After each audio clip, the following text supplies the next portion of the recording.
पंच तत्व, the 5 basic elements, यानी जल, वायु, अग्नि, पृथ्वी और आकाश। Water, air, fire, earth and space. ये पंच तत्व ही हैं जिनसे मिलकर के हमारी पूरी सृष्टि बनी है, हमारे शरीर बने हैं। वास्तु में भी अलग अलग दिशाओं को इन्हीं पंच तत्वों के साथ एसोसिएट किया गया है।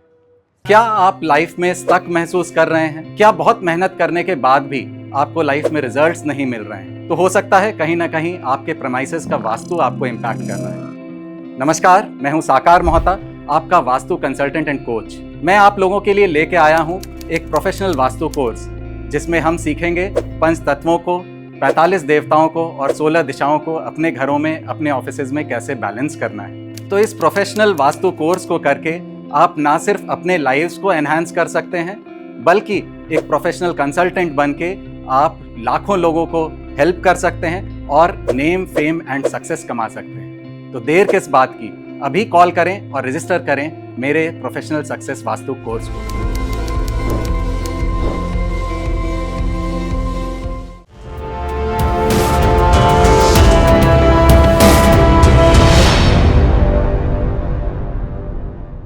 नमस्कार, मैं हूं साकार मोहता, आपका वास्तु कंसल्टेंट। वास्तु का सबसे इंपॉर्टेंट प्रिंसिपल है कि हम कैसे इन पंच तत्वों को अपने प्रेमाइसेस में, अपने रहने की जगह में हम बैलेंस करके रखते हैं। और इन पंच तत्वों के अपने अपने गुणधर्म हैं, अपने अपने एट्रीब्यूट्स हैं। तो इन एट्रीब्यूट्स को समझने की श्रृंखला में आज हम जल तत्व को समझेंगे, वाटर एलिमेंट को समझेंगे। जल तत्व को समझने में आपको समय नहीं लगेगा। आपको जैसे ही ये वर्ड वाटर या जल या पानी आपको जब सुनने में आता है, तो आपके दिमाग में ऑटोमेटिकली कुछ चीज़ें, कुछ एट्रीब्यूट्स जल के ऑटोमेटिकली आपके दिमाग में आ जाती है। पहला एट्रीब्यूट जो आता है जल का, कि जल एक बहने वाला पदार्थ है, एक फ्लो नेचर है जल का। दूसरा एट्रीब्यूट जो हमारे जहन में ऑटोमेटिकली आता है, वो आता है जल का ब्लू कलर का होना। तीसरे एट्रीब्यूट जो जल की आती है, वो आती है कि जल जो है वो फ्लोइंग सब्सटेंस होने की वजह से वो एक कम्युनिकेशन का मीडियम भी है।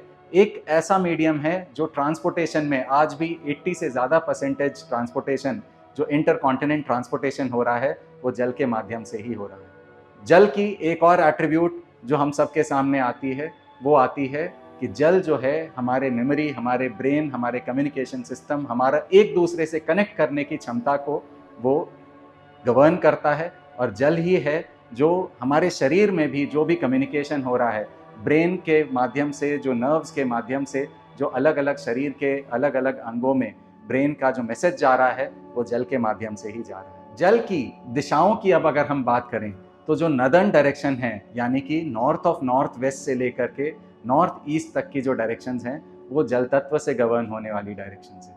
और इसीलिए जल तत्व की डायरेक्शंस, यानी नॉर्थ ऑफ नॉर्थ वेस्ट से लेकर के नॉर्थ ईस्ट तक की जो डायरेक्शंस होती हैं, इसमें जल तत्व के गुणधर्म आ जाते हैं।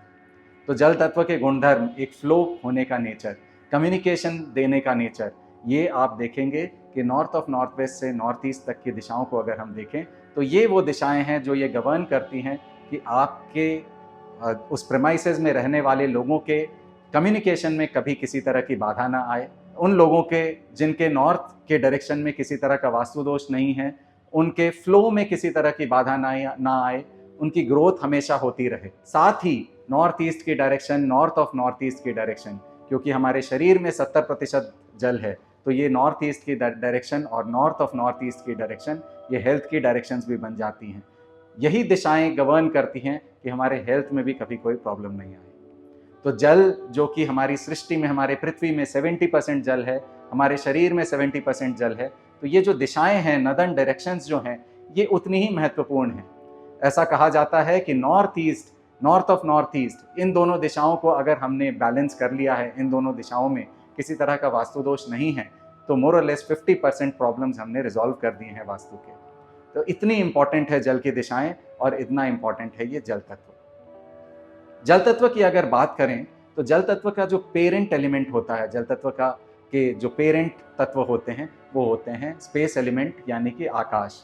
आकाश में बादल बनते हैं और बादल से ही जल की उत्पत्ति होती है। तो जल का पेरेंट जो है वो आकाश है।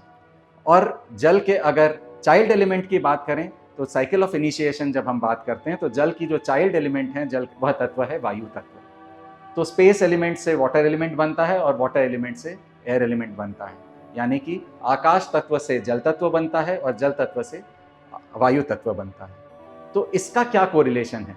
इससे एक ही कोरिलेशन बनकर के आता है कि जब कभी हमारे जल तत्व में कमी होती है तो हम वहाँ अगर आकाश तत्व को ऐड करें अपने दिशाओं में, अपने सृष्टि में, अपने शरीर में, तो वहाँ जल तत्व की जो भी कमी है उसको हम बैलेंस कर सकते हैं। और इसी तरह से कहीं अगर जल तत्व अगर बढ़ जाता है हमारे घरों में, तो हम अगर वहाँ वायु तत्व को ऐड करें, क्योंकि जो चाइल्ड एलिमेंट है वो पेरेंट एलिमेंट को कंट्रोल करता है, तो जल तत्व की दिशाओं में अगर जल तत्व बहुत ज़्यादा बढ़ गया है तो हमें वहाँ वायु तत्व को ऐड करना पड़ता है ताकि हम जल तत्व को कंट्रोल कर सकें।